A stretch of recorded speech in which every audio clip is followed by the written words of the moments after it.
was thinking it was going to be.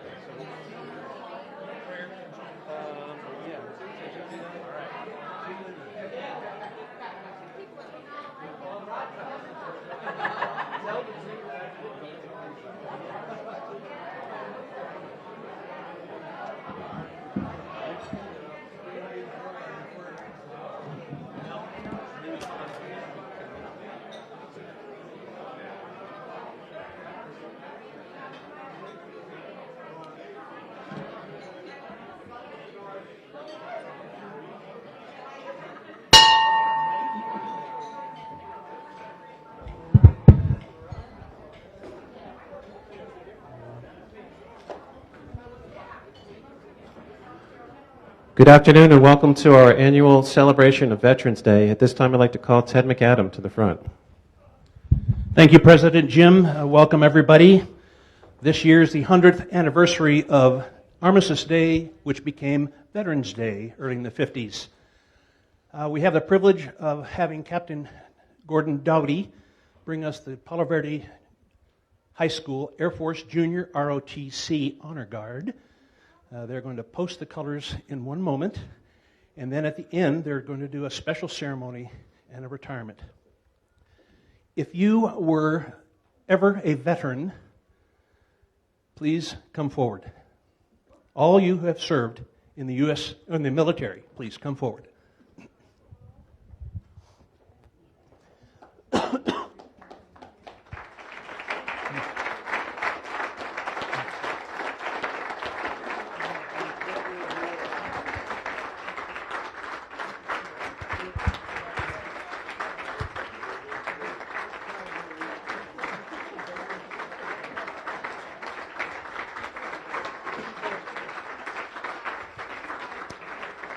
Thank you.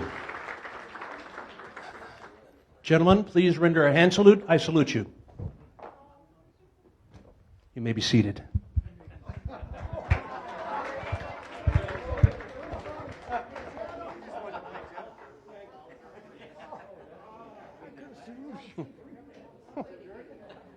Oh, shorter and shorter.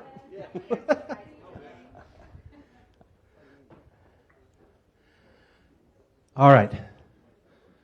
Post the colors.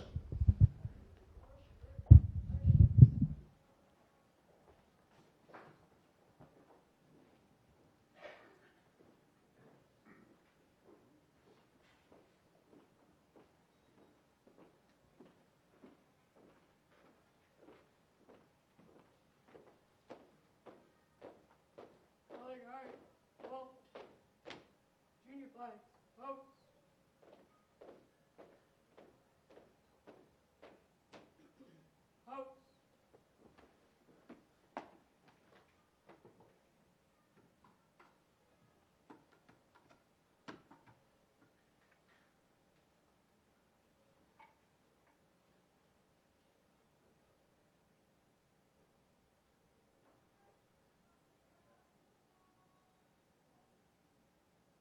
Out, hey, post, left, hey, forward, height.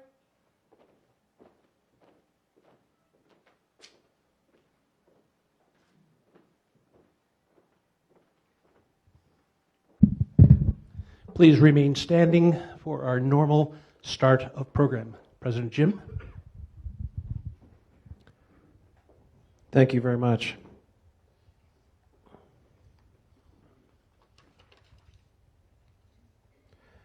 Thank you, Captain Dowdy and the Palo Verde Color Guard for posting the colors for us. We appreciate that. With that, welcome to the fabulous Las Vegas Rotary Club. For this Rotary year, Rotary International President Barry Rassin asked us to be people of action and to be the inspiration. This club's continuing mission is to teach youth to succeed through literacy, education, and life skills development.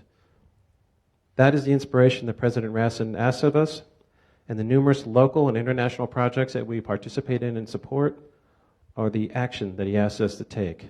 My name is Jim Cole, and I thank you for giving me the honor and the privilege of serving as the 96th president of undeniably the best Rotary Club in the world.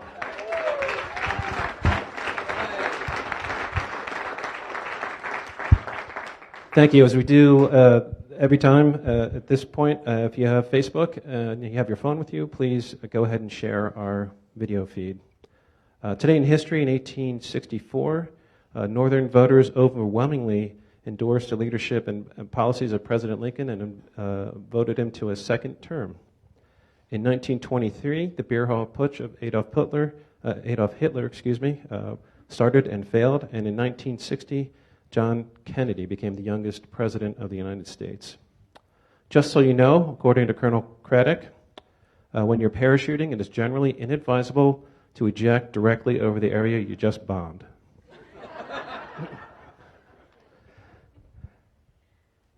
At this time, I'd like to call Dave Thorson to the front for the invocation.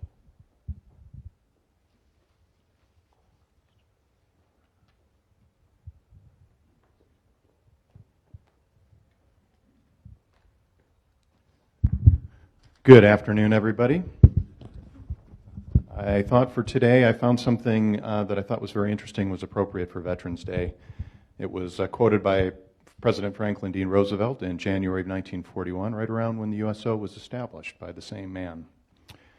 No realistic American can expect from a dictator's peace international generosity or return of true independence or world disarmament or freedom of expression or freedom of religion or even good business. Such a peace would bring no security for us or for our neighbors. Those who would give up essential liberty to purchase a little temporary safety deserve neither liberty nor safety. In future days, which we seek to make secure, we would look forward to a world founded upon four essential human freedoms. First is the freedom of speech and expression everywhere in the world. Second is the freedom of every person to worship God in his own way everywhere in the world. The third is freedom from want, which translated into world terms means economic understandings, which will secure to every nation a healthy peacetime life for its inhabitants everywhere in the world. The fourth is freedom from fear, which translated into world terms means a worldwide reduction of armaments to such a point and such a thorough fashion that no nation will be in a position to commit an act of physical aggression against any neighbor anywhere in the world. That is no vision or a distant millennium. It is a definite basis for a kind of world attainable in our own time and generation. The kind of world is this very antithesis of the so-called new order of tyranny, which the dictators seek to create with the crash of a bomb. This nation has placed its destiny in the hands and heads and hearts of its millions of free men and women, and its faith and freedom under the guidance of God. Freedom means the supremacy of human rights everywhere. Our support goes to those who struggle to gain those rights or keep them. Our strength is in our unity of purpose. To that high concept, there can be no end save victory. Thank you. Thank you. Our song leader today is Arlene.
I pledge allegiance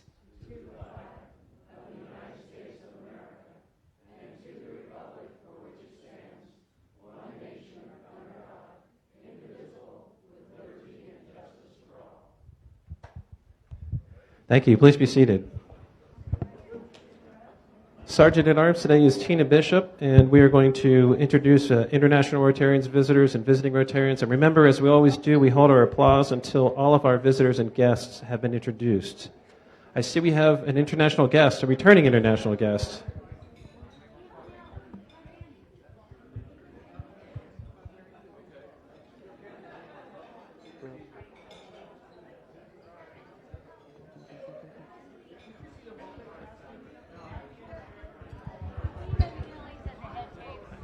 We don't have a sergeant at arms? Who is in charge? Oh, there you are. You're sleeping. Anyways, we have our returning, of course, very loyal Murray here from Canada. He's got to go home to this beautiful sun. Well, I just wanted to take a moment to thank everybody for having me for the last 10 weeks. And I want you to come up to Canada, to Calgary, and visit the best Rotary Club in Canada. I'm glad you said Canada. That's it. Thank you. If you're a visiting Rotarian, would you please raise your hand? Visiting Rotarians.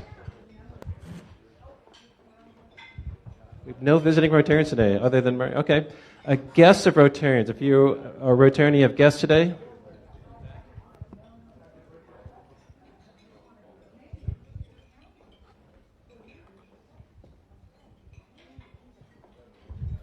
Good afternoon, Rotarians. This is my wife. I have her for lunch today. She's checking on me if I really go to Rotary every Thursday, so we're here. He comes all the time, and welcome. Other guests of Rotarians? No others? Okay, I have two. First is Jim Shore. Jim spent 40 years as a career and civilian chief in the Army Entertainment Program. 33 years of that was overseas. He was honored by his Army colleagues with a dedicated seat in the National Theater in Washington, D.C., and by the American Association of Community Theater with the Mort Clark International Theater Award. Jim was talked into joining the board of Opera Las Vegas less than 4 weeks after having open heart surgery. And in his weakened condition, he said yes, eventually moving up to serve as current general director. With Jim is one of my partners, Stephanie Bunton. She is a dual citizen of both the United States and Croatia. She used to work in a men's prison in upstate New York as a transitional counselor, helping soon-to-be released inmates transition for life outside of prison. And she wasn't introduced to the opera until college, when she was studying Italian and saw her first ever live opera at the Metropolitan Opera. And we will have them up in just a few moments for a formal check presentation. At my head table today, we have past President Steve Linder, Ted McAdam, and our speaker, Colonel Craddock, who will be more formally introduced by Ted at a later point in time. Please join me in a round of applause for all of our visitors and guests.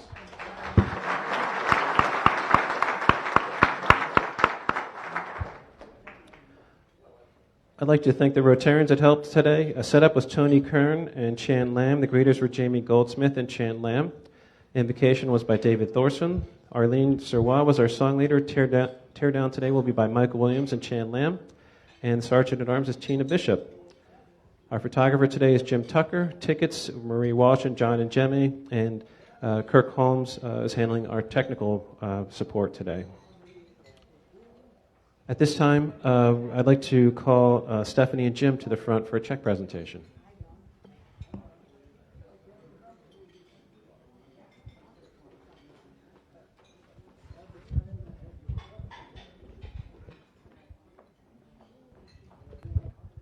Thank you and welcome.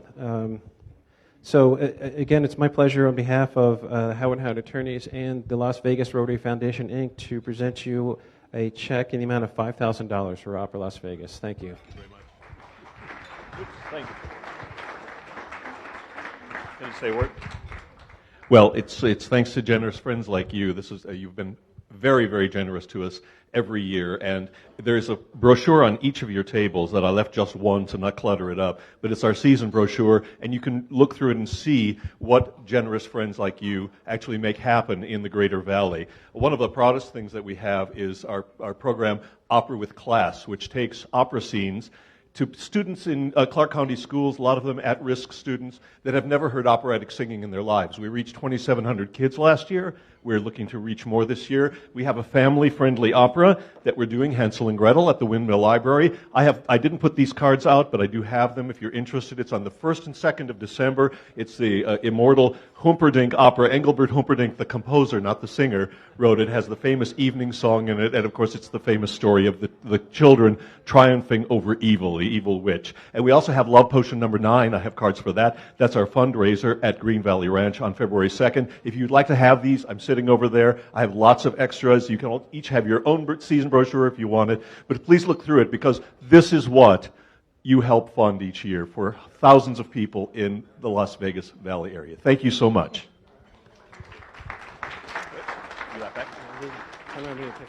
Oh.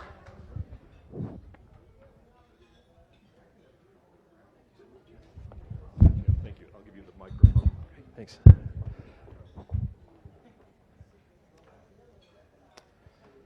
Thank you. At this time, I'd like to invite Michael Kudama to the front, please.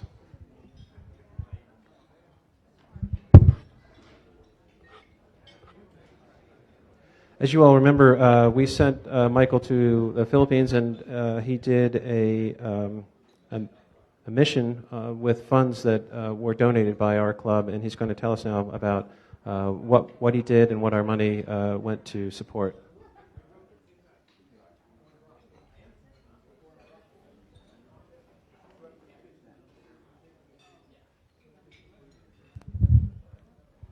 Okay.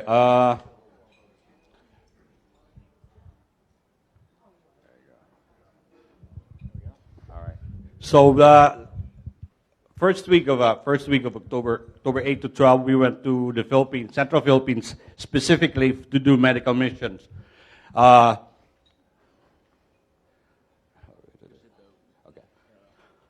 So there were this was in coordination with the Memphis Outreach, the group of doctors. There's about 30 doctors and 10 of us that went out there and served. We did. Here, this is the crew. There's about 40 of us. And we served 2,000 patients in 5 days. We saw 2,000 patients. We did 200 surgeries. 200 surgeries, there were about 50 major surgeries that included thyroidectomy, the uterine, you take out the uterus thing. We had cataract surgery, 50 cataract surgeries, and about 100 minor surgeries ceased. We did this 5 days. So basically, there were four events going on simultaneously in the next 4 days. We had the surgeries done in the hospital. There's the outpatient department. There's the outpatient surgeries. We had in the middle of the town, this one, we had a medical consultation. And I was the part of the team that went out to the villages to do the medical consultations there. So 4 events, and as you can see, people here are lining up. And then, of course, you get to see some compelling stories like this one. She's a 21-year-old who's got lymphoma. See the neck? She's got 6 to 12 months to live. We got nothing to do. We can't do anything there because we were in the hinterlands. We had to send them to Manila to get surgery, but the surgery is just a palliative care. She's got lymphoma in her lungs. She got lymphomas in her kidneys. 6 to 12 months is the longest she could get. But we did help her to get some help. So she went to Manila. This is one of the villages that we went out. Really out there in the hinterlands. Philippines, some areas of the Philippines still has some communist rebels. So we had some guards. See the military people at the back, there are our guards. We had to go out that far out of the city. So this is the group of people that we're looking at. The doctors. And this is another compelling story here. See this woman here. She lives 2 villages away from where we were doing this. This is about 45, 1-hour walk with her. Her work is fetching water and selling it in the market. 6:30 in the morning, she woke up, walked about 2 hours to where we are doing the medical mission just to get there. And with 3 children. and then go back to her villages with the water, because she know that we're giving out medicines, free medicines. So she has to come out. So a lot of people just came out because of this. Here in one town, as I said, this was a rebel infested also. We had to work right here in the rural hospital. We were at the hallway of a hospital. That's where we saw patients. Here we're giving out eyeglasses, which was very popular. And then we have our free medications done by the volunteers that we have. Here, this is the third town that we went to. This here, we saw 500 patients in one day. 9 to 4, aside from the 200 patients that we've given eyeglasses to. 700 patients in one day. You know. Here's a patient. Here's another one that I saw, and then I had to refer her because she got thyroid right there. She's got the surgery the next day at the provincial hospital. And of course, you see the families that are coming over because of the free medications. And then we have slippers distribution. We distributed 1,000 pairs of slippers to school children. We did give it to them, and they were so happy. And the story goes that some kids don't go to school because they don't have slippers. Some of them don't go and use their slippers because they're afraid they're going to get abraded. It's going to get a hole in it. So when they saw that we're giving out slippers, they were so happy. And thanks to the Rotary Las Vegas, we've done this with the support. Thank you very much. Thank you for your work, your mission, and sharing with us, folks. This is your dues that went to help support this great mission. So thank yourselves, and thanks everybody. Tina, could you take the microphone over to Shannon Brown? Where are you?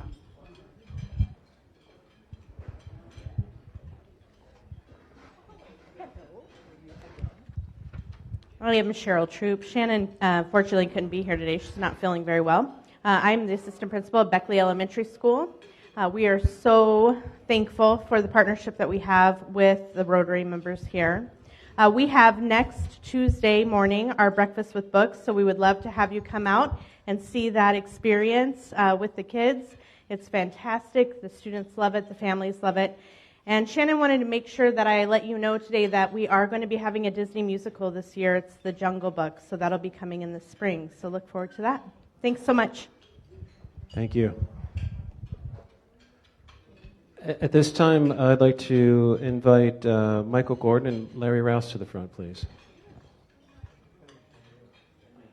And Randy Campanelli.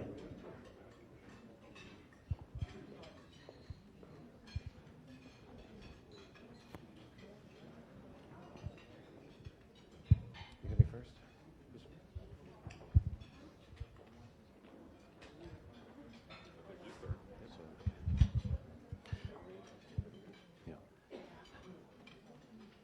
As many of you know, I was the president of the Las Vegas Rotary Foundation last year, and over the past 6 months to a year, the foundation has considered some changes to the bylaws. They're kind of technical, but we wanted to kind of explain to you a little bit about the reasoning behind that, and then the club needs to ratify the changes to the bylaws. The first one that Michael and I are going to talk about. It involves the process of selecting the trustees, and then Randy Campanelli is going to speak to the process of electing officers within the foundation. But the mechanics of the selection process are still the same. The foundation elects, and then the club ratifies or vetoes a proposed new trustee. But several years back, when I first became a foundation board member, a change was made that instituted a formal application process, and this has become kind of a surprising problem, but it's been a real problem for us. The idea would be to invite people to participate in the foundation. but we think most everybody knows that, and our meetings are always open to the club members. But the first proposal in 4.3 of the bylaws involves deleting this formal application process, keep the selection process the same, but the idea of it kind of comes from Michael and my experience, which is we may have 5 people who apply, and they're all qualified. They're all well qualified, and we have 1 happy new trustee and 4 very unhappy people who feel like they might have been hanging themselves out publicly to be dissed, and people are put out because of that. And in our club, we look for things to build goodwill, and we decided that doesn't build goodwill. In fact, it kind of discourages people. And then if people have done this more than once or twice, we were talking about, if you remember the old Peanuts cartoon where Lucy, the sidekick with the football, will rip the football away at the last minute and say try again, and it never seems to happen. It's kind of along those lines. It gets worse as people submit their expressions of interest multiple times, and they're qualified. They're just there aren't that many spaces. So we've decided it's not building goodwill in the club, but we're not talking about changing the mechanics of the process, which would still be the same, and the club, of course, still has the right to approve or not approve. And I think Michael wanted to say something about that as well. All that I want to add is, as a past president, I have had unsatisfying and frustrating conversations with applicants to the foundation board, unsatisfying and frustrating for me and also for the people who were not selected, because as Larry said, we have so many qualified people. So the proposal is that we move away from the application process back to the election process that it was for years and years. So we're not changing the mechanics, it's just the way, so we don't frustrate members who want to serve our club. We welcome your service. That is what we want to do, and we don't want to turn away people. Okay, so they're talking about an experiential change based on, it's not working so well, it's getting everybody mad. This is, what I'm talking about is more of a governance change. So when we changed the bylaws 3 or 4 years ago, one of the things I brought up is that, why do we have a system where if you're named to the board, you'll automatically become president 6 years later, which I call the laws of primogeniture, which essentially says, that's why, Prince Charles will be president if, or will be king if the queen ever passes away while he's alive. So, and it's bad governance. And I sort of led the charge on this. And the reason, so the question is, why are you doing it now? It's because I'm supposed to be the president next year. So it's sort of hard to argue that we shouldn't do this anymore when, Larry's going to be president. That's sort of insulting. But since I'm automatically, by the way, there's no choice in the matter, I will be president next year if you vote this down of the foundation, whether I deserve it or not, by the way, or whether I have the right temperament. I figure this is the ideal time to do it. So let me explain to you what the problem is. The problem is we are currently charged with selecting a new trustee that we can anticipate in 6 years will be a great president. So that's impossible, number one. Number two, it creates what I call the old guy problem. Now, before you say, someone like Jim Hunt will jump up and say, but you're an old guy too. I've turned into my father, so I readily accept that, but so there are some things that would be good for a future president, and that would be experience on boards, perhaps experience running things, perhaps experience running and being the president of a nonprofit. And that all militates toward people that are older in life because, they've done those things. But it doesn't really allow for saying, boy, this is a great member, and, we have in here, we built in for a change, a 3-year requirement to be in the club. But, it allows for no development. And it really limits you and it really sets you up. At some point, there will be a disaster. We've never had a disaster, but I could fairly easily predict that if every person that's named to the board eventually becomes the president, no matter what happens, that eventually you're going to ask for trouble. So that's the reason for the changes. You all received an email from Sean on October 29th.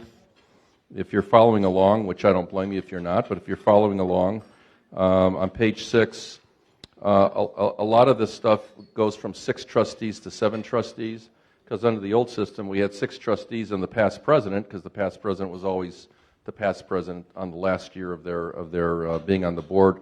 So, and Steve Casey did most of the work on this, and Larry. I never would have picked it up, but we'll have 7 trustees. The idea basically is you don't automatically become president. The board votes for their officers, like every other board I've ever been associated with, and like every other organization basically in the country does. You know, we'll nominate and vote on our officers. So we're moving this to 7 board members, and then on page 14, just to, you know, we don't want to miss something, and so we say that a president has to be the president has to be on the board for at least a year. So we're trying to do away with the old cronyism that we don't have, but we want to avoid, where you know the guy that's been around builds up his own coterie and all that stuff. So all you need is 1 year experience on the board to be president. The president cannot serve for more than 2 terms, either consecutively or separately. So you'll never have a president serve more than 2 terms. And then we say that a board member cannot be the president in their last year. And there's a good reason for that. The reason is that we want a past president actually sitting on the board for the experience of being a president. And secondly, and I didn't know this, but we have a tradition and a rule. It's not a rule in the bylaws, but basically the past president signs the tax return for the year that they were president. All right, and so if they're not on the board because they were the president the last year, then they can't sign the tax return. And I think it's a pretty good discipline to say, you know what, you're going to sign the tax return, by the way, if you're thinking about doing something. So, am I leaving anything out? Okay, and then finally there is a change. We had the Nevada revised statutes in there instead of statutes. So that change was made. And Larry caught that one because he's the attorney. So I'm asking if there's any questions, comments. Anybody wants to disagree? You're open. That's why we do this. So you're welcome to do so. Yes, sir.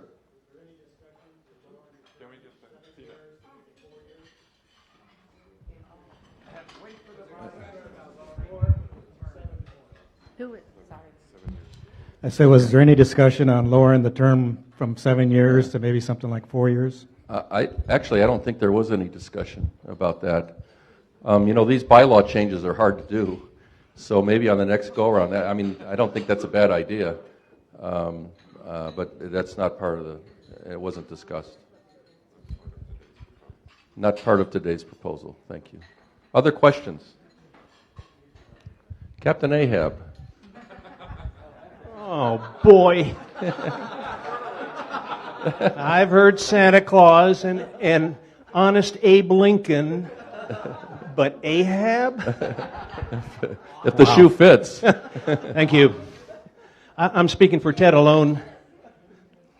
I'm speaking for me alone, but to the board, the foundation, I've been a Rotarian for not as many years as many of you, but I have never seen any hiccups in what the board is doing. I'm sorry there was some disgruntled people who perhaps didn't understand the process or felt slighted. I respect the fact you're making the changes, and good on you guys, and keep moving. Thank you. Well, the controversy really centered around not having a red line, which is my fault because I didn't know how to do a red line. But if you notice in your email, unless you read your email on your iPhone, because my iPhone won't show the red line version, it just shows the true version or the proposed version. So I do know how to do a red line now, so I'll take that hit. So thank you. So I guess We're ready. Karen? Okay.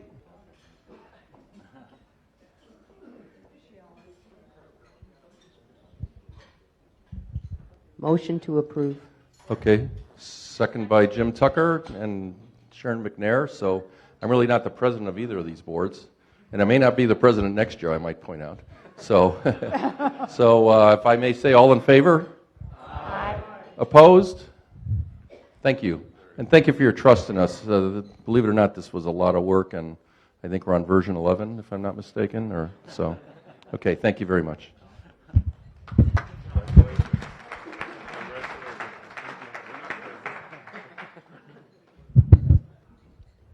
Thank you all for your hard work in getting that buttoned up for us. Can you take the microphone to Rosalie, please? Can you give us 30 seconds on orientation? Hi, everyone.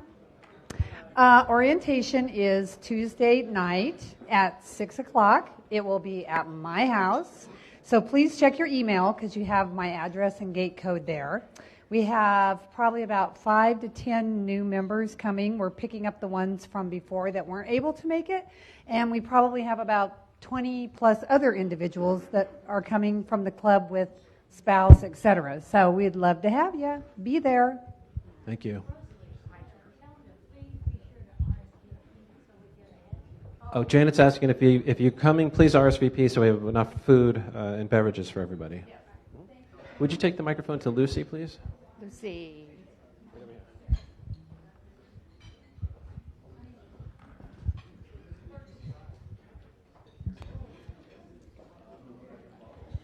Hi, everyone. I just want to give you all a quick reminder. Our meeting with the Kiwanis is on the 21st. So if any of you guys took any of these cans to your job or your house or anywhere to collect change, if you can bring those back by no later than the week of the 15th, please. So far we've raised $6,619.77. So whenever you bring these back, if they could be here by the week of the 15th, so we can count all the coins that are in there and we can have all that accounted for. And if you guys have any cans that you want to donate, if you can also bring those to the meetings, and I'll be in charge of making sure that they get here for the meeting with the Kiwanis. Thank you. Could you take the microphone to Jamie Goldsmith, please?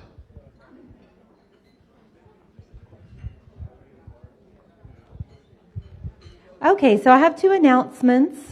We actually have a Wine to Water event on Thursday, November 15th at 6 p.m.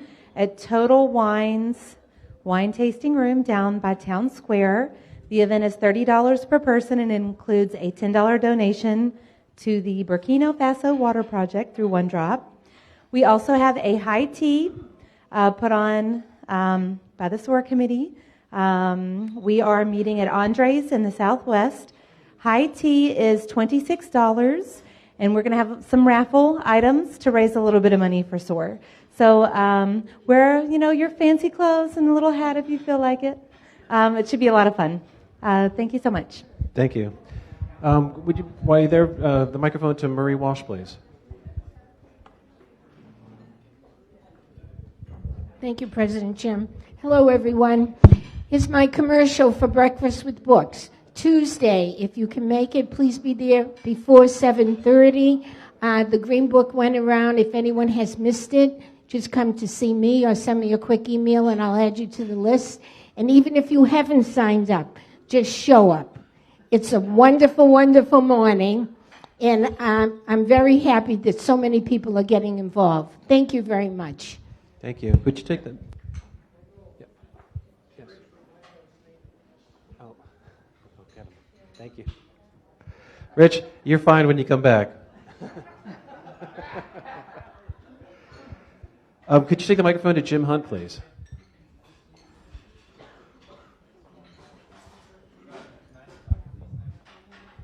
Thank you, President Jim. Things with Santa Claus are going pretty well. The funds are coming in. We need you, though, to work a little harder if you can on volunteers. I try to describe this like a 3-horse race that at the end of the race, then each horse is a mall, the Meadows Mall, Galleria Mall, and the Grand Canyon. We want it to be a tie at the end of the race. We want to have enough people and the right number of people at each location. And right now, if you have not signed up, or you've got some others that you can sign up, I'd ask that you kind of, for at least this week, and this can change from week to week, lean towards the Meadows Mall and the Grand Canyon Mall. We're doing pretty good at the Galleria, and that may change. I'm not asking you to switch malls, but if you can bolster those a little bit more, we'd really appreciate it. We are a little less than we are at this point normally, so please make sure you sign up your volunteers. The other thing I want to mention, for those of you that are really engaged in Facebook and Twitter and all that, we're going to respectfully ask that you don't promote Santa Claus on those platforms prior to the event. There's a number of reasons for that. Number one, the safety of the kids. We don't want people that we have no idea who they are finding out when and where we're going to be with these kids shopping. Also, we've actually had, believe it or not, some parents just show up with their kids saying, okay, let's take my kids shopping. So as much as it's great to promote it, we ask that you want to promote it after the event. It's great to have news media there on the day of the event because it all takes place and is aired after we do the shopping and have them at UNLV. So please keep going. If you don't get the clipboard, sometimes that happens. I know it doesn't make its way to you. Please stop by, see Sean, and sign up and get those volunteer numbers up for us. We'd really appreciate it. Thank you. Could you take the microphone to Dave Thorson, please?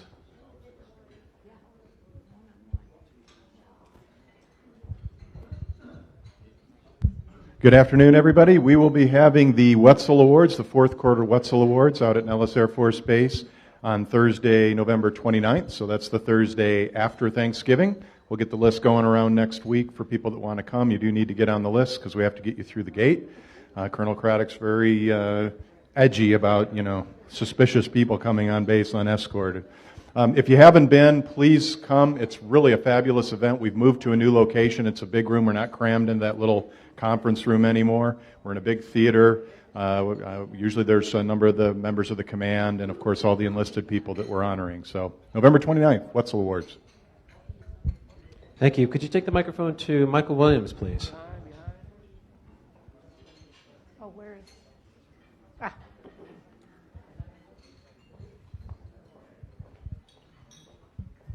Just wanted to announce Magical Forest coming up quite a ways away. It'll be on a Thursday right after Rotary meeting on the 20th of December. Please raise your hand if you've already been there and had fun with Santa Claus and the train.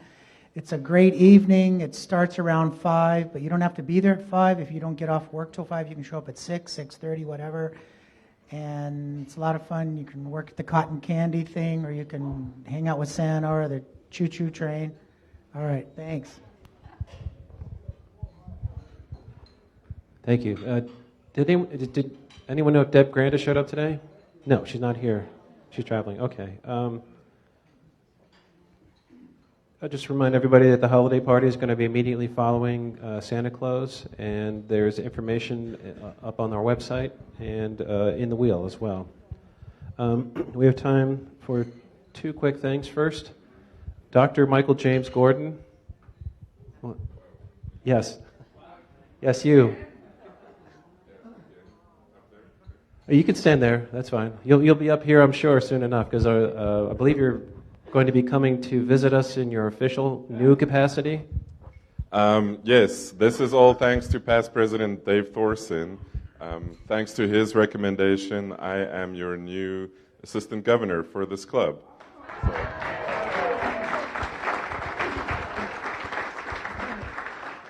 Now I cannot be fined, right? Because now... We'll let you go this time, but congratulations. It's a great accomplishment, and we wish you luck in your Rotary future. So. It's just spreading the gospel. The great things we do in this club, spreading it to other clubs, right? Excellent. Our drawing today is for $3,756 plus today's take. The winning ticket that gets to draw for the chance to get a joker is 681-5561. 5561.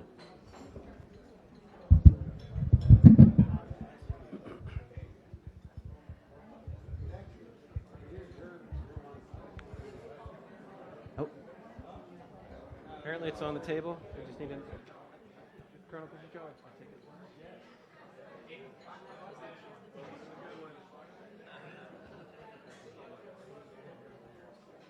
Okay, 681-5426. 5426.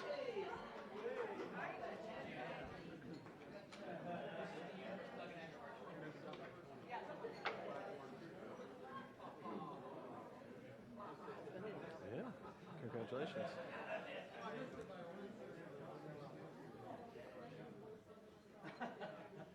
Ace.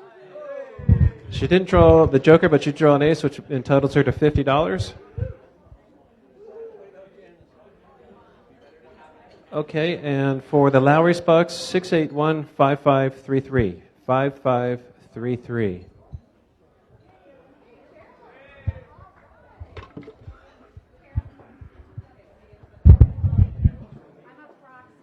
Your proxy. Yeah, because she's on a king. Can I be a proxy?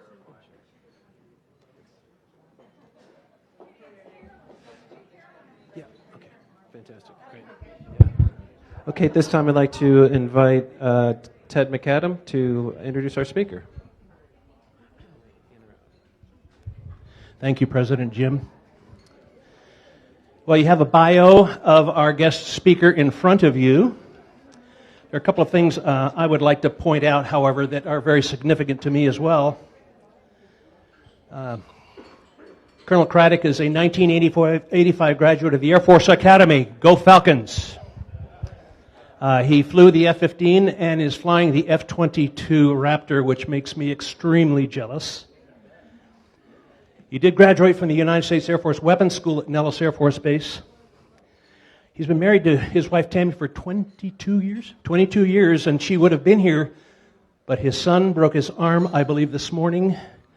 Went to the hospital, so Tammy is taking care of their son. Colonel Craddock is in command of one of the most complex organizations in the Air Force, with responsibilities across Nellis Air Force Base as well as Creech Air Force Base. I'm not sure what he's going to talk about.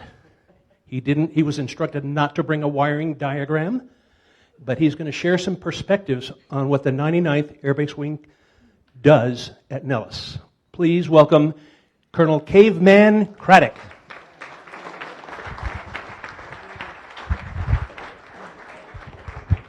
All right, good afternoon. We'll start by telling you a quick story.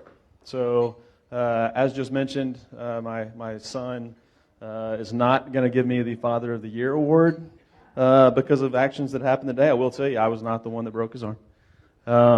But I did have the opportunity this morning to sit and talk to him, and it kind of, helps me start my day. It gets me balanced every morning when I can spend time with my son and my wife. And so this morning we're doing some math homework. And the good thing is that he's 8. He's in 3rd grade. I'm still capable of keeping up with the math homework at this point, and I figure I've got 1, maybe 2 years left of that happening, so I'm trying to take advantage of it and stay on top of it. But he's doing some math homework this morning. He's working on statistics, and he's working on fractions. And so he's complaining to me because he said, I don't understand why I have to learn all this math stuff because it's probably not all that important. And I'm trying to explain to him the importance of math and how we use it all the time. And I'm telling him I use it every day. Every day I use math. And he goes, well, give me an example of some math thing that's important. So I thought about it for a second. And I said, well, do you know that 5 out of 4 Americans don't know how to do statistics? Thank you for laughing. He didn't. He looked at me like I'm kind of dumb, which he does a lot. And I said, okay. So I thought about it for a second and go, well, how about this? 100% of people whose parents don't have children, they also don't have children. That's a fact. That is a fact. He wasn't impressed. He got up and walked off and went and found my wife because she's much more intelligent than I am. But the true fact of the matter is what I was thinking about this morning is that 100% of y'all are awesome.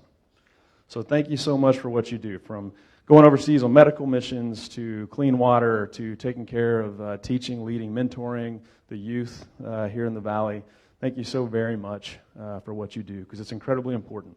And not only that, but taking care of my airmen. So the Wetzel Awards, I've not yet attended one of those yet, but look forward to it. But taking care of my airmen is awesome. And it's what I get to do that makes me so incredibly happy, makes me smile going to work each and every day, is taking care of the women and men of your United States Air Force who are out at Nellis, who are out at Creech, or at the Nevada Test and Training Range getting the mission done every day. So it'll be fantastic. Thank you for your support. I also want to say a couple of quick thanks. Palo Verde, you guys rocked it. Nice work. To Dave Thorson, thank you for the invocation wherever you are. There you are. Thank you for the invocation, and thanks for the USO support as well out at the base. We thank you very much for that. Arlene, the song you sang today, it brings a tear to my eye. It's one of my favorites. I love that song. I really do, and you killed it, so thank you very much for that as well. And President Jim for having me here today, as well as Steve and Captain Ahab, who sat and had lunch with me today and gave me some time. That was awesome. So I did just want to talk to you real quick. I was told that I, have a few minutes to talk, and I'll tell you, I could go all day. I love my airmen so much, I could stand up here and talk for hours if y'all let me, but I'm not going to bore y'all with all that. So I'm going to talk a little bit about my wing, and then kind of get into kind of some of the stuff that we do. So I'm the 99th Air Base Wing Commander, which means I have installation command authority for Nellis Air Force Base, for Creech Air Force Base, and the Nevada Test and Training Range up north here where we go fly. I've got about 5,000 people that work for me, and those are folks that wear uniform. I have civilians who are government civilians that work for me, and I have contractors that work for me as well to make up the total team. Out at Nellis, we have about 11,000 uniformed service members who work out there, and we have about 300,000 dependents that I get the express privilege of taking care of here in the Valley. So it's a simply fantastic job. I've got 3 groups. I have an air base group whose primary responsibility is up at Creech Air Force Base. They maintain the base and run the base up there. I have a mission support group who works for me at Nellis, and they're the ones that take care of Nellis as well as support Creech to some extent, and also take care of the Nevada Test and Training Range and keep that thing open and running. And then I've got a medical group. So I've got a hospital out on base. If you haven't had a chance to go out there and see it, amazing facility that we're currently upgrading to a level 3 trauma center to be able to help out the Valley as well, and not just the folks in uniform. And I've got over 2,000 combat medics that work for me out in my medical group, and it's just awesome. And then I've got a wing staff agency that helps keep the base running, my staff together, and oh, by the way, keeps me on time to meetings, which is a very difficult job to do. So it's an awesome base, or it's an awesome wing. And what we're responsible for communications, we're responsible for my defenders are at the gate. I've got contracting and comptroller folks who keep the money flowing, which is very important. I've got a civil engineer squadron. I've got a logistics readiness support squadron. I've got a family support squadron. So a lot of folks out there who are getting the mission done each and every day to keep that base running. But the reason why we're there is to support the mission. For your United States Air Force to be able to go fly, fight, and win in airspace and cyberspace. And we're out there training each and every day, getting ready for that mission. And so we support what's going on at Nellis. We support what's going on at Creech. At Creech, we have the 432nd Wing. 432nd Wing is a remotely piloted aircraft wing whose responsibility it is to fly our remotely piloted aircraft all around the world. So I have a training mission of training what's going on up at Creech each and every day. What we also have is a 365-day-a-year, 24/7 responsibility where they are up there flying from Creech Air Force Base, flying remotely piloted aircraft all around the world. And they have been flying. They have had a pilot and a sensor operator sitting at a console flying an airplane every single minute for over 10 years. The past 10 years, they haven't stopped. They always have something in the air that they're flying. And what they do, they bring to the joint fight an incredible capability that we did not used to have. So it's not just an Air Force mission, it's not just a joint mission, it's a coalition, international ally mission that we provide armed overwatch for any of our troops that we send into harm's way. So we have folks going into harm's way in Afghanistan or Iraq or Syria today. There is some form of armed overwatch over the top of them via remotely piloted aircraft who is sitting there watching with a host of suites and weapons if required to be able to take care of our sons and daughters who are down there on the battlefield doing the job. And they're providing real-time feedback back to the combatant commanders who can then make decisions based on what's going on forward in the field to be able for us to go out and find bad guys and take care of them, and again, just to support our troops out there. So that mission never stops. That mission never stops. And it's a fascinating mission when you think about it, and from not necessarily a good perspective. When you think about folks like me, when we go into combat, I'm going to go with my entire squadron. I'm going to pick up, I'm going to do some pre-deployment stuff and get ready to go, and then I'm going to go down range to go accomplish the mission. I'm going with my entire squadron. And we're going to go through combat operations together, and when we're done, we're going to pick back up, we're going to come back home, redeploy together, and we're going to integrate back into the community at that point in time. What my folks do up at Creech is completely different. They wake up in the morning, they have breakfast with their children, their family. Hopefully they don't break their son's arm.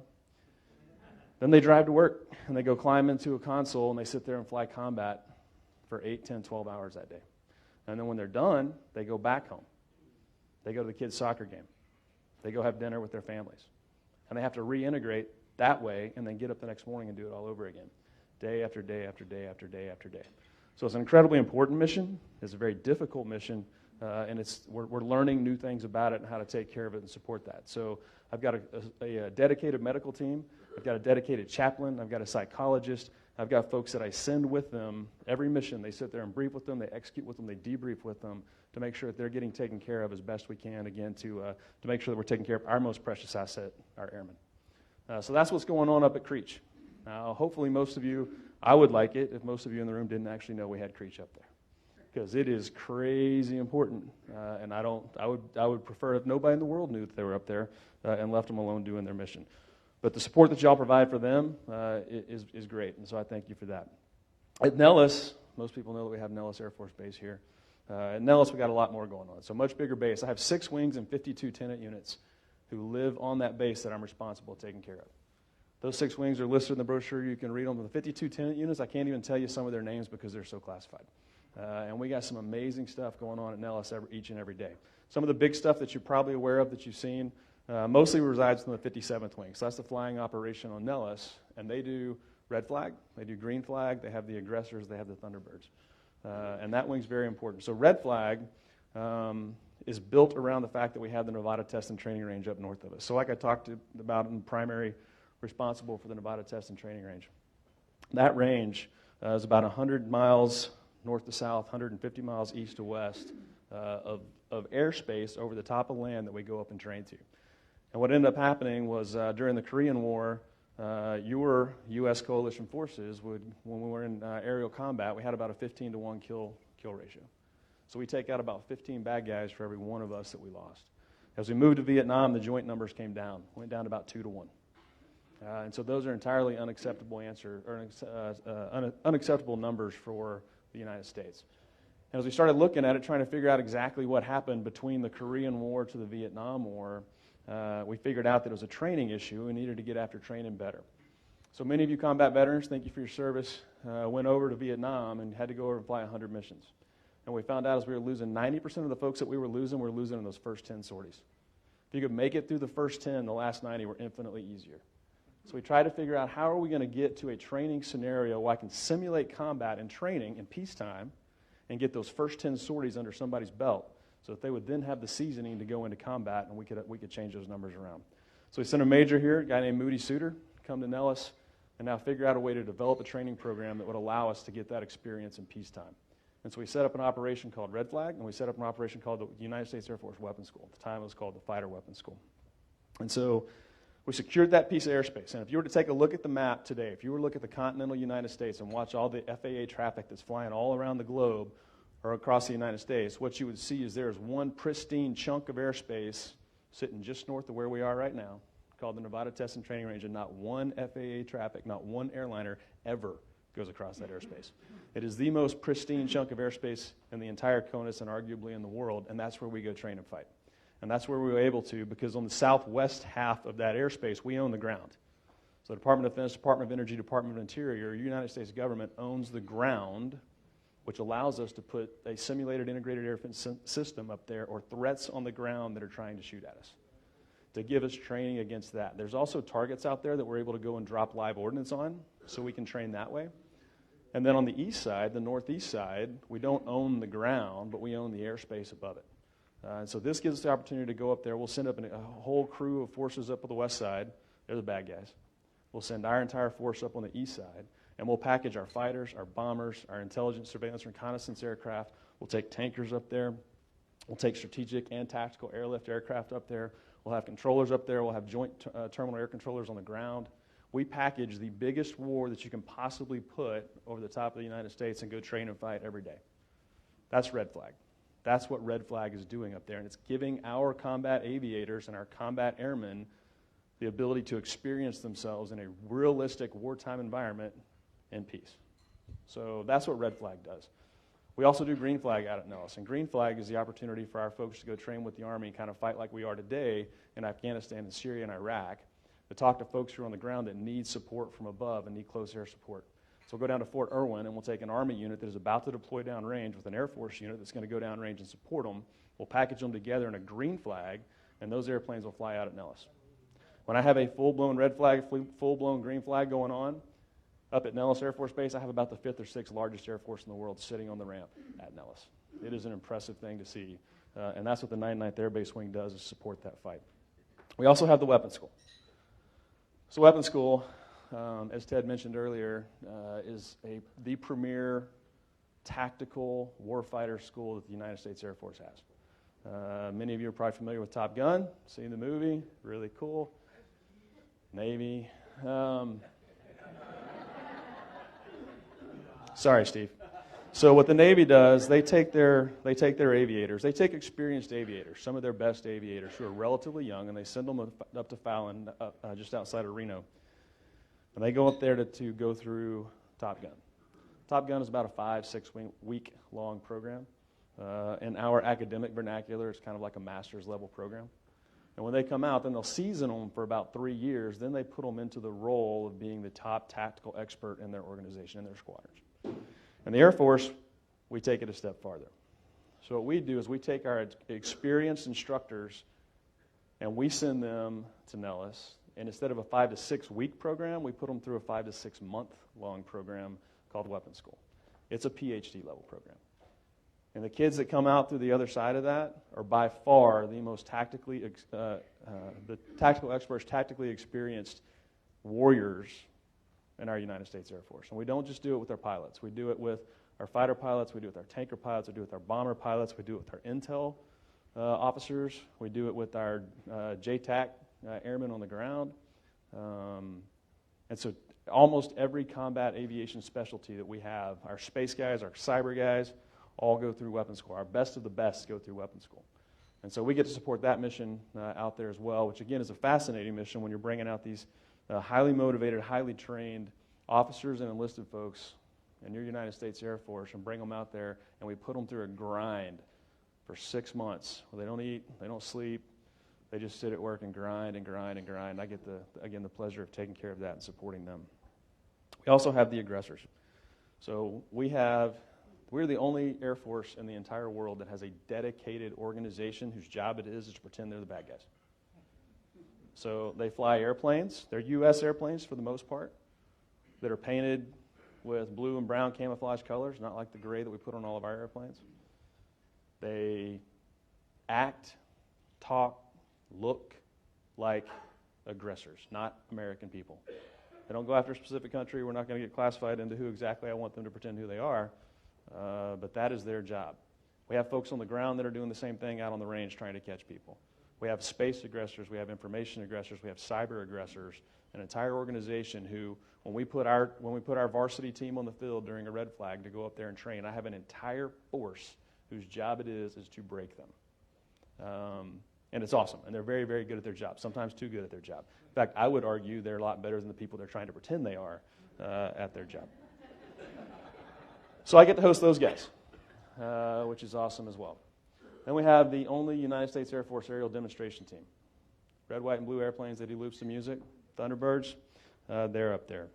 So also a very interesting dynamic to get to host them at our base. But we have them up there, so they're on the road about 210, 240 days a year out doing demonstrations all over the world. And so simply fantastic to have them up there on base as well. Then we have the operational test folks. So all of our aircraft, all of our systems that we develop and we bring online are going to go through developmental tests first. Most of that happens out at Edwards Air Force Base in California. That's can it fly from point A to point B? Is the airspeed correct? Is the altitude correct? Those type things. Once they get that all worked out, then they send them to us at Nellis, and we send them through operational test. An operational test through the 53rd Wing resides at Nellis Air Force Base. This is we're going to ring it out and make sure all the sensors work, all the weapons work, and we figure out how to employ this airplane or this airframe to its full extent. So all of that is going on at Nellis as well. So we get to support all of that, which is simply fantastic. And again, I get to do it with some of the most amazing airmen, America's sons and daughters, that you would ever meet. And so, like I said, a lot going on out there. Happy to be a part of it, but I'm truly honored for you guys to have me here today. So 100th anniversary, like we talked about, for Veterans Day. An opportunity to go pat folks on the back and say thank you very much for your service. To all the veterans in here, thank you for your service. I do truly mean that. But the 150,000 veterans that live in the Valley, do have an opportunity, please go pat them on the back and say thank you. But thank you for your time today.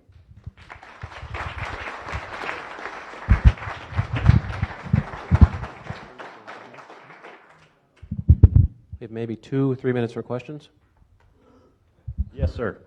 Do you do any research and development or testing of products at Nellis? So we do, and so we do in various phases. We have, again, like I talked about, my operational test folks will do some of that, and so they get into not only just testing what they have, but some operational development and research type stuff.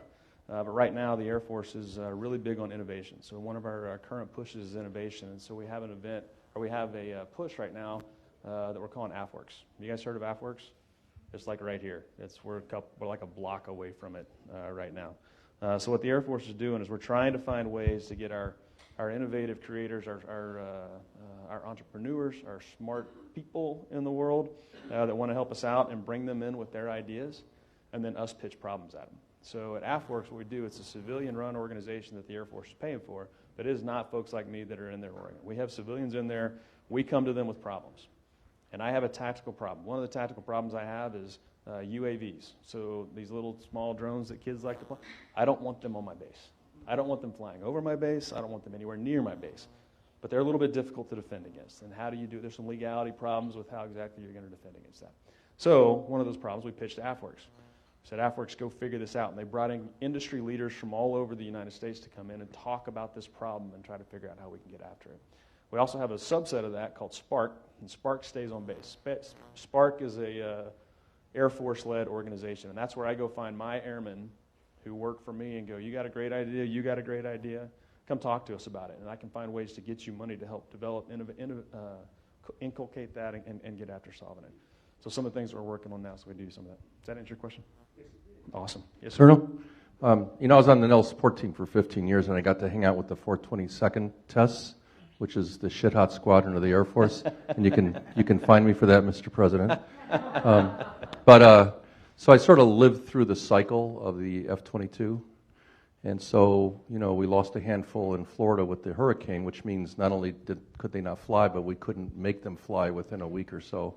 I understand we've had steadily declining defense budgets for 8 to 9 years, but my question really is, I'm not asking you a political question or to make a determination, but do you see some light at the end of the tunnel, hopefully, that we can not have our, very expensive stealth fighters that can't fly? Absolutely. Great question. By the way, I'd vote for you for president, just for the record. So thank you very much. My vote's been cast. No, great question. So a couple of parts to that. The first part, we'll talk about Tyndall real quick. So I've spent over 20 years flying fighters in the Air Force and been stationed overseas, been stationed in Florida, been stationed in Virginia, all places where big storms can come through and cause massive problems. At an unclassified level, what I'll tell you is we never have all of our airplanes ready to fly. Never. They are constantly going through a series of preventative maintenance things that we do to them, that we purposefully bring them down from a flying status to a non-flying status so that we can work on them, make sure they're good to go, and put them back up in the air. So at any given time, you're never going to have all your airplanes ready to fly. It doesn't mean we can't. It means we don't.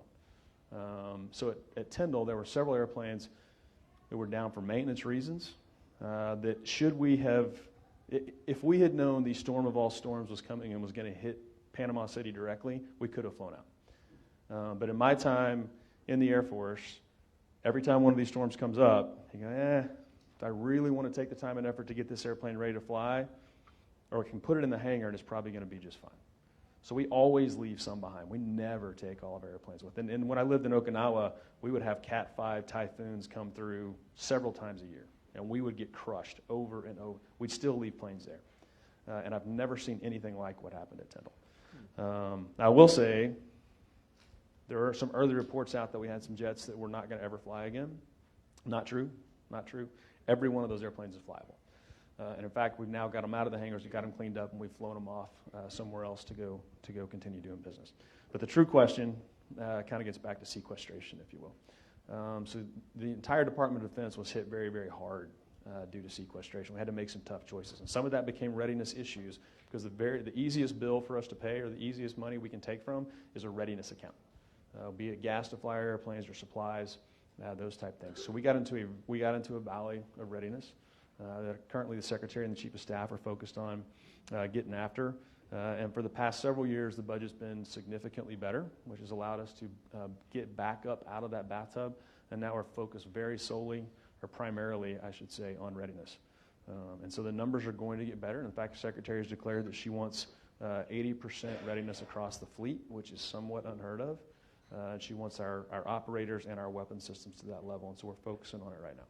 So we're doing better, getting better, and yes, Raptors are the gym of the Air Force, and we will make sure that we get those things up to speed. Answer your question? Awesome. Yes, ma'am. Thank you for your service. Thank you for being here. Yes, ma'am. As I was singing the national anthem and facing the flag, something caught my eye on the screen, that 22 veterans commit suicide every day. Do you have an ongoing program that addresses that and ultimately prevents that? So there's two parts two parts to that answer. Me in particular, no, I don't. I don't work with veterans specifically, so I take care of active duty folks and their dependents. And some retirees as well will come onto my base, and we provide services for them. The Veterans Administration takes care of the veterans. Oh, yes, ma'am, absolutely, we do. So we have recognized that we have some very real problems. And the Department of Defense, or the military in general, is obviously a microcosm of the rest of society. So we certainly do have some problems. I will tell you that we focus very strongly on sexual assault and prevention, on suicide awareness, and then on just mental health and stability. And so what we have figured out, number one, one suicide's too many. Are we ever going to get to zero? No, we're not. But one suicide is too many.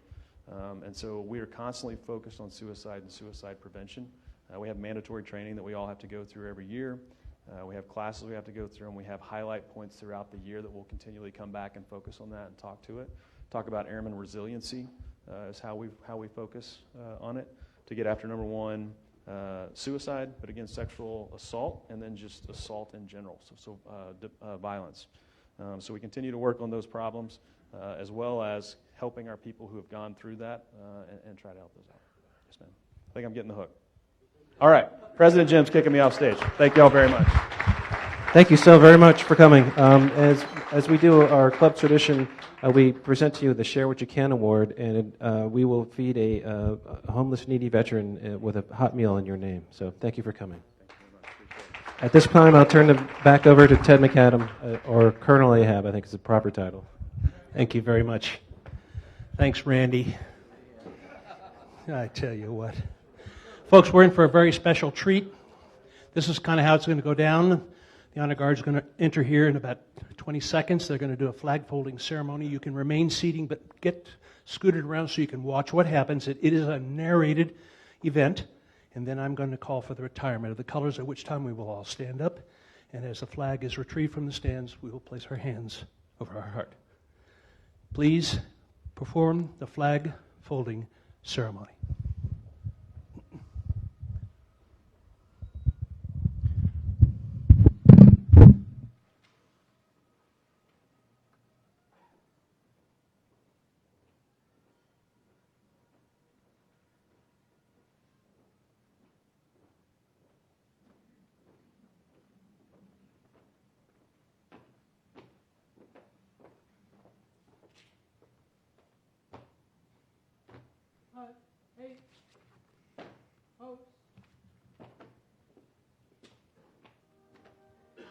Good afternoon, ladies and gentlemen, members of the Rotary of Las Vegas.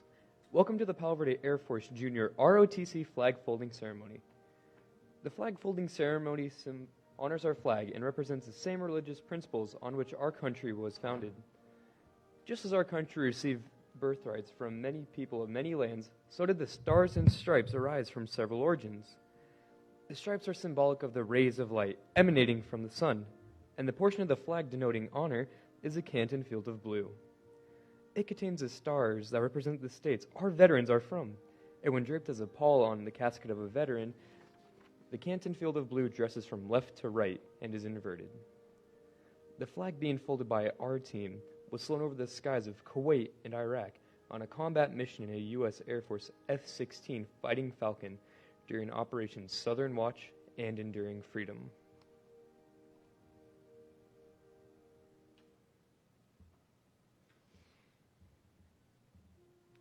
In the Armed Forces of the United States, at the ceremony of retreat, the flag is lowered, folded in a triangle fold, and kept under watch throughout the night as a tribute to our nation's honored dead. The position of the blue field on the casket of a veteran is reversed to indicate mourning, with the blue field on the right as the flag faces the coffin. It is said that the flag is embracing the veteran who in life served the flag. The red and white stripes interchanging throughout our flag, with the red reminding us of the hardships of life, and the white of the purity and goodness of life. And once red and white is folded, only the blue stars are seen, reminding us of heaven. And when our life of red and white is over, may only heaven remain.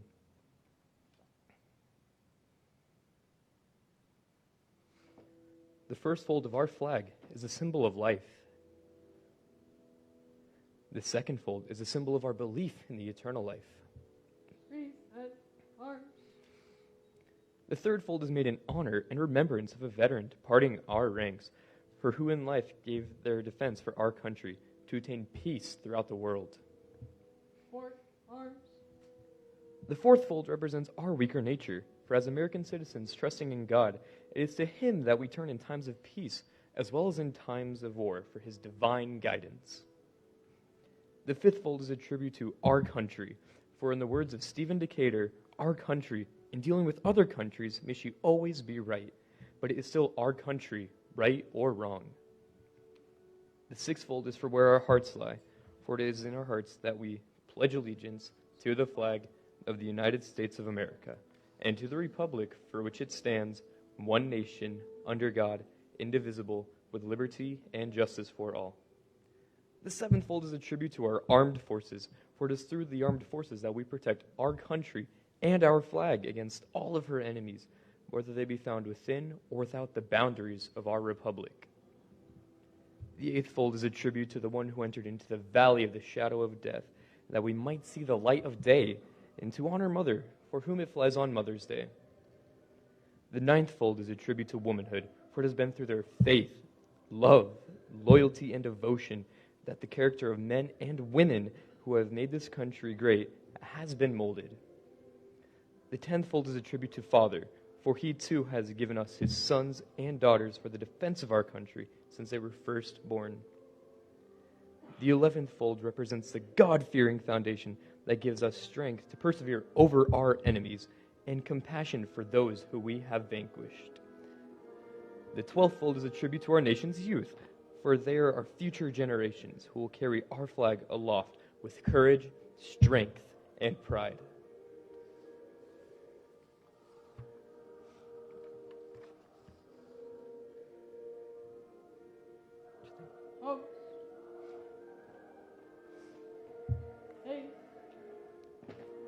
After the flag is completely folded and tucked in, it tucks down the appearance of a cocked hat, ever reminding us of the soldiers who served under General George Washington, and the sailors and Marines who served under Captain John Paul Jones, and the soldiers, sailors, and airmen who followed in the armed forces of the United States, preserving for us the rights, privileges, and freedoms that we all enjoy today.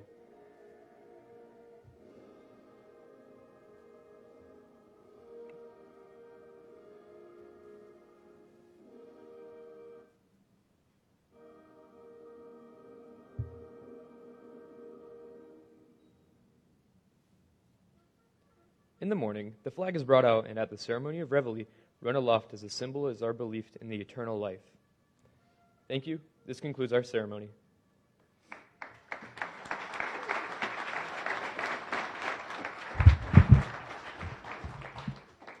Please rise. Retire the colors.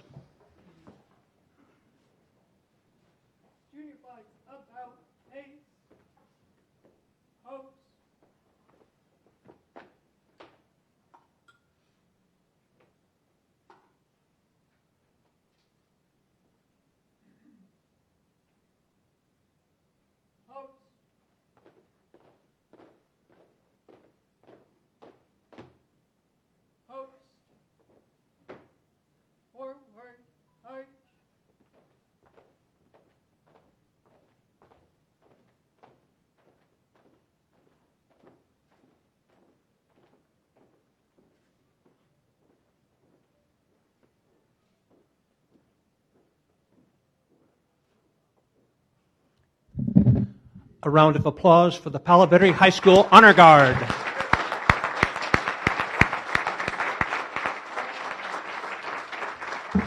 God bless our veterans, those who have served, are serving, and will serve. Meeting adjourned.